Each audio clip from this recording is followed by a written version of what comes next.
கேளுங்க ஐயா. அதாவது இன்றைய காலகட்டத்தில் திருமணம் செய்துக்கிட்டு ஆன்மீகத்தில் ஈடுபடலாமா? ஏன்னா விவேகானந்தர், வள்ளலார் ராமலிங்க அடிகளார், ரமண மகரிஷி போன்ற ஆன்மீகத்துக்கு கல்யாணம் தடையா இல்லையான்னு கேக்குறீங்க அதானே? இது இன்று காலகட்டத்துல மட்டும் அப்படி இல்லை ஐயா. இது வந்து எந்த காலகட்டத்திலையும் கல்யாணம் தடையா இல்லையா அப்படி கேள்வி கேட்கணும். கேள்வியே மாத்தி கேக்குறீங்க சரிங்களா? அதாவது கல்யாணம் தடையா இல்லையான்னு நம்ம வந்து பாத்தீங்கன்னா, ரமண மகரிஷி வீட்டை விட்டு வெளியேறாரு, பட்டினத்தார் வீட்டை விட்டு வெளியேறாரு, விவேகானந்தர் வீட்டை விட்டு வெளியேறாரு, வள்ளலாறு கல்யாணம் பண்ணி திருவாசத்தை கொடுத்துட்டு வெளியேறாரு.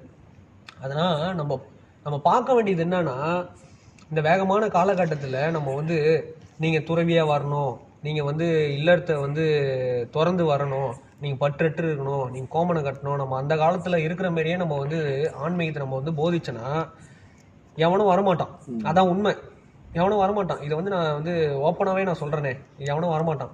அப்போ நீ என்னன்னா இல்லறவாசியாகவும் இரு. வல்லார் என்ன போதிக்கிறாரு? இல்லற சன்மார்கின்னு வகுக்கிறார். அப்ப இல்லற சன்மார்கினா என்னன்னா, இல்லறத்துல நீ ஆன்மீகத்தை நீ கையாளு, இல்லறத்துல நீ ஆன்மீகத்தை பழகு, இல்லறத்துல நீ வந்து கணவன் மனைவியா சேர்ந்து தொண்டு செய்யுங்க, சேவை செய்யுங்க, அன்னதானம் பண்ணுங்க, சேர்ந்து தியானம் பண்ணுங்க, சேர்ந்து தவம் பண்ணுங்க, சேர்ந்து யோகம் பண்ணுங்க, சேர்ந்து இறைவனை தேடுங்க, சேர்ந்து இறைவனை வழிபாடுங்க, சேர்ந்து மகான்களை வழிபாடுங்கன்னு தான் வந்து சித்தர்கள், மகான்கள், யோகிகள்லாம் சொல்றாங்க. அப்ப நம்ம வந்து எப்படி இருக்கணும், இல்லறத்துல எப்படி இருக்கணும், கல்யாணத்துல எப்படி இருக்கணும், கணவன் மனைவி எப்படி இருக்கணும்னா ஒட்டும் ஒட்டாத மாரி இருக்கணும்.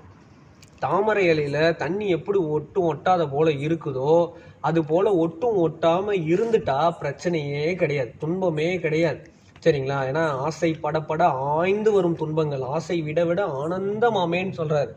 அப்ப நல்லா புரிஞ்சுக்கணும், நம்ம புரிஞ்சுக்கணும். அப்ப புத்தர் வெளியேறார்.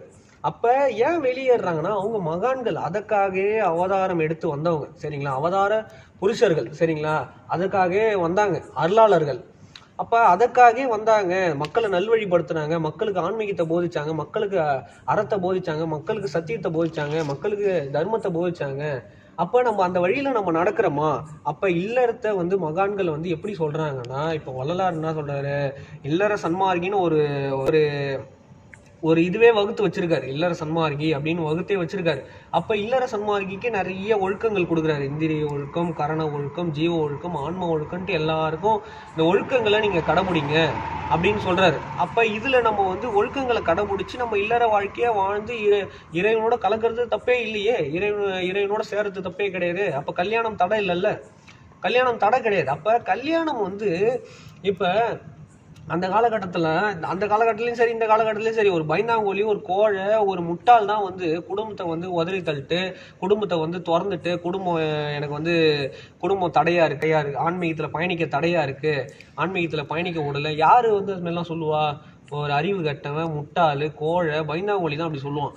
ஆன்மீகத்தை உணர்ந்தவன், ஆன்மீகத்தில் பயணித்தவன், ஆன்மீகத்தோட கலந்தவன், ஆன்மீகத்தை பழகினவனா வந்து அப்படி சொல்ல மாட்டான். அவன் எப்படி இருப்பானா, ஆன்மீகத்தை பழகணும் எப்படி இருப்பானா, ஒட்டும் ஒட்டாத போல இருந்துட்டு இறைவனோடு எப்படி கலக்கணுமோ அந்த வழியை தான் அவன் தேடுவானே தவிர எல்லாரையும் வந்து மனைவியும் பார்ப்பான், அம்மாவையும் பார்ப்பான், பிள்ளைகளையும் பார்ப்பான், எல்லாரையும் பார்ப்பான், அவன் குடும்பத்தையும் பார்ப்பான், சமுதாயத்தையும் பார்ப்பான். என்னென்ன நன்மை பண்ணுமோ அதெல்லாம் பண்ணிட்டு அவன் மட்டும் அவன் பயணத்தில் அவன் வந்து போயினே தான் இருப்பான் சரிங்களா? இதை வந்து நம்ம நல்லா புரிஞ்சுக்கணும். அப்போ கல்யாணம் வந்து நம்ம சீராக இருக்கணும். அப்போ வந்து இல்லற வாழ்க்கையில் நம்ம வந்து சீராக இருந்தால் மட்டும்தான், ஒரு அறத்தோட, சத்தியத்தோட, உண்மையோட, நம்ம நேர்மையோடு இருந்தால் மட்டும்தான் அது கரெக்டாக நம்ம வந்து இறைப்பாதையில் நம்ம கொண்டு போய் சேர்க்கும் சரிங்களா? நம்ம வந்து குடும்பம் தடையாக இருக்குது, இல்லறம் தடையாக இருக்குது, நம்ம வந்து துறவரம் மேற்கொள்வோம், நம்ம துறவரம் போயிட்டு கைலாயம் போயிட்டு திருவண்ணாமலை போயிட்டு அங்கே போயிட்டு மனைவியை பற்றி யோசிச்சு நிறுத்து, பிள்ளைங்களை பற்றி யோசிச்சு நிறுத்து, அங்கே போயிட்டு அம்மா அப்பாவை பற்றி யோசிச்சுருந்தா அது ஆன்மீகம் கிடையாது. அது நீ வீட்டிலே இருந்துட்டு நீ ஆன்மீகம் பண்ணிட்டு போ, உன்னை யாரு வந்து வேணான்னு சொன்னா? அப்போ நீ வந்து ஒட்டும் ஒட்டாமல் இருந்தால் மகான்களே சொல்கிறாங்க. இப்போ புளியம்பழம் எப்படின்னா முதல்ல காய் காய்க்கும், அதில் வந்து பழுக்கும், அதுக்கப்புறம் ஓடு வரும், இதெல்லாம் வந்துட்டதுக்கப்புறம் அதுக்கப்புறம் ஓடு தனியாகிடும், பழம் தனியாகிடும், காய் தனியாக, கொட்டை தனியாகிடும். அது போல் நம்ம வந்து இல்லறத்துலேயே இருக்கணும், மனைவியோடே இருக்கணும், அம்மா அப்பாவோடே இருக்கணும், பிள்ளைகளோடே இருக்கணும், குடும்பத்தோடே இருக்கணும். கடைசியில நம்ம என்ன பண்ணோம், ஒட்டும் ஒட்டாத போல நம்ம இருந்தா மட்டும்தான், பற்றற்று இருந்தா மட்டும்தான் பரமசிவனை காண முடியும். பற்றற்று இருந்தா மட்டும்தான் பரந்தாமனை காண முடியும். பற்றற்று இருந்தா மட்டும்தான் நம்ம வந்து இறைவனோட கலக்க முடியுன்றது தான் வந்து மகான்கள் நமக்கு சொல்லி கொடுத்துட்டு போயிருக்காங்க. இதை வந்து நம்ம நல்லா புரிஞ்சுக்கணும். அதனால வந்து நம்மளுக்கு இல்லற ஆன்மீக வாழ்க்கைன்னு வந்து வள்ளலார் வகுத்து வச்சிருக்காரு. எல்லா மகான்களும் எல்லா சித்தர்களும் எப்படி இப்படி வாழணுன்றதை வகுத்து வச்சுட்டு போயிருக்காங்க. நம்மளுக்கு ஒழுக்கம் தாங்க, இந்திரிய ஒழுக்கம், கரண ஒழுக்கம், ஜீவ ஒழுக்கம், ஆன்மா, இந்த ஒழுக்கங்கள்லாம் நம்மளுக்கு கடைபிடிச்சாலே, இப்போ வந்து வள்ளலார் என்ன சொல்றாரு, வாரம் இருமுறை, மாதம் இருமுறை, வருடம் இருமுறை அப்படின்னு சொல்றாரு. என்னது வாரம் இருமுறைனா என்னது? எண்ணெய் தேய்ச்சி தலை முழுவுது. இது வந்து ஒரு இல்லறவாசி எல்லா மனிதர்களும் எல்லா மக்களும் இதை வந்து பண்ணணும், கடைபிடிக்கணும். அப்போ வாரம் இருமுறை எண்ணெய் தேய்ச்சி குளிக்கணும். அப்போ வந்து வருடம் இருமுறை என்னன்னா பேதி மாத்திரை போட்டு வயிற்ற கழிக்கணும். இதை வந்து கம்பல்சரி செய்யணும், உடல் ஆரோக்கியத்துக்கு செய்யணும், இல்லறவாசிகள் முக்கியமாக செய்யணும். அப்போ வந்து மாதம் இருமுறை தான். இது வந்து நம்ம முக்கியமாக இந்த விஷயத்தை நம்ம புரிஞ்சுக்கணும். மாதம் இருமுறை தான் போகம் பண்ணணுன்ட்டு, கணவன் மனைவி சேரணுன்றது வள்ளலார் வந்து நம்மளுக்கு சொல்றாரு, சித்தர்கள் சொல்றாங்க. அப்ப மாதம் இருமுறை சேர்ந்தா உடல் ஆரோக்கியமா இருக்கும், விந்து சக்தி வந்து அது வந்து நன்மையா இருக்கும். இதை வந்து நம்ம நல்லா புரியும். ஏன்னா விந்து தான் ஆன்மீகமே. ஆன்மீகத்துல உச்சபட்ச நிலை அடையிறதுக்கு விந்து தான் முக்கியமே. விந்து இல்லாம ஆன்மீகத்துல பயணிக்கவே முடியாது. அதை வந்து நம்ம வந்து புரிஞ்சுக்கணும். இதான் நிதர்சனமான உண்மை. விந்து தான் நம்மளுக்கு வந்து இறைவனோட கொண்டு போய் சேர்க்கும். சரிங்களா? ஏன்னா வந்து தீபாவளிக்கே வந்து விளக்கம் கொடுக்குறாரு ஐயா.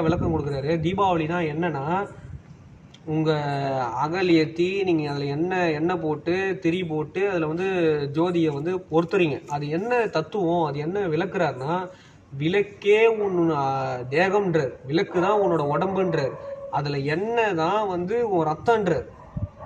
சரிங்களா? ரத்தம்னா என்னன்னா அது எண்ணெய், அதுல இருக்கிற திரி தான் உங்க விந்துன்றார்.